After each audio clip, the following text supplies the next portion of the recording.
আসসালামু আলাইকুম। লার্নিং ইংলিশের আরও একটি ক্লাসে আপনাদের সবাইকে স্বাগতম। আশা করি সবাই ভালো আছেন। আজকের ক্লাসে আমরা শিখব spoken rule number 130, spoken rule number 131 and spoken rule number 132। Without any further ado, let's get into the video. First of all, spoken rule number 130.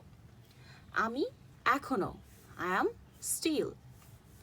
আমি এখনো বিছানায়, I am still in bed.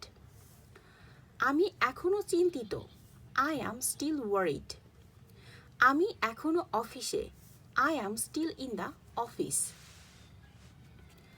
আমি এখনো মিরপুরে থাকি, I am still living in Mirpur.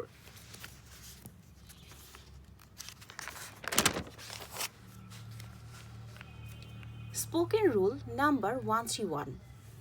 ভুলবেন না, ভুলবে না, don't forget to plus verb 1.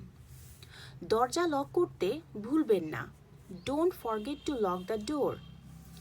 আপনার বাবা মাকে জানাতে ভুলবেন না, don't forget to inform your parents. একটি ছাতা আনতে ভুলবেন না, don't forget to bring an umbrella.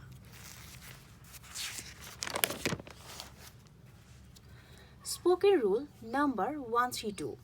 চলো তোমাকে বলি, লেট মি টেল ইউ. চলো তোমাকে একটা গল্প বলি, let me tell you a story. তোমাকে আমার পরিকল্পনার কথা বলি, let me tell you my plan. আসুন আপনাকে সত্যটা বলি, let me tell you the truth. So আশা করি আজকের ক্লাসটি আপনাদের ভালো লেগেছে। ধন্যবাদ.